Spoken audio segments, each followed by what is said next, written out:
of immaculate conception. What does it mean? Because we know that the Christ was born without participation of a man, was conceived. In the same time, there is another tradition, occult tradition, philosophic system, Gnosticism, and it's considered, it's believed to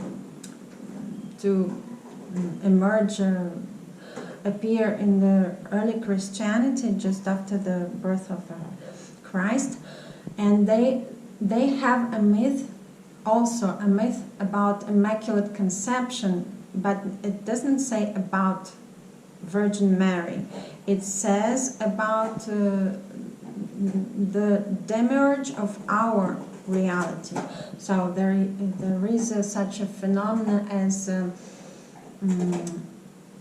female aspect of the initial deity, female principle.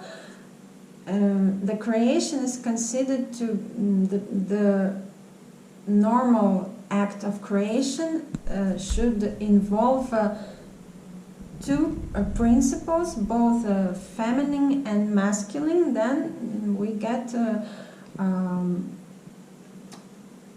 our things in the world, but material things, I mean. But in that myth, in the Gnostic myth of the creation of Demiurge, this female principle, Sophia, Ion Sophia, somehow decided to create something without the participation of the masculine principle.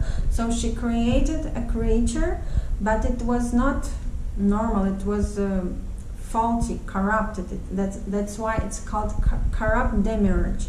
And the Gnostics, they consider our reality, the one I showed the architecture to you, to be created by this corrupt creature, corrupt Demiurge that is not balanced, and that's why our world is actually has so many problems, obviously.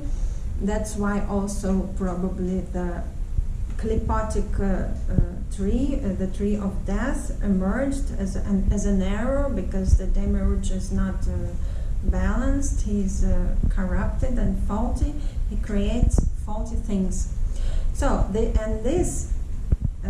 plot of this myth is very similar, if you think, with the myth of Virgin Mary and the conception of Jesus. That's why we can somehow merge these two phenomena, consider them as allegories of some universal phenomena, and maybe they're just saying about the same phenomena.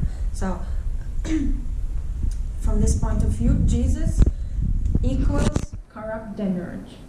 So, it's a hypothesis, and we are going to look into it. Let's ask the cards what's behind that myth, Immaculate Conception. Which phenomena does it stand for? What's its meaning? What's the meaning of the myth of Immaculate Conception? Three of Wands. Three of Wands upright. Three of Wands is about a choice that's already made. So it says about Trinity. We know that there is such a phenomenon as Holy Trinity in almost all mythological systems, all pantheons, all philosophies, all religious philosophies. Something about Trinity. Wow. Trinity, and here we know that there is no participation of male principle from one side and the Trinity from another. well, needs to be pondered upon. And yes, let's leave it like this by now, and consider everything at once, try to connect, to link the answers, the questions, and build a whole model, reality model, updated one.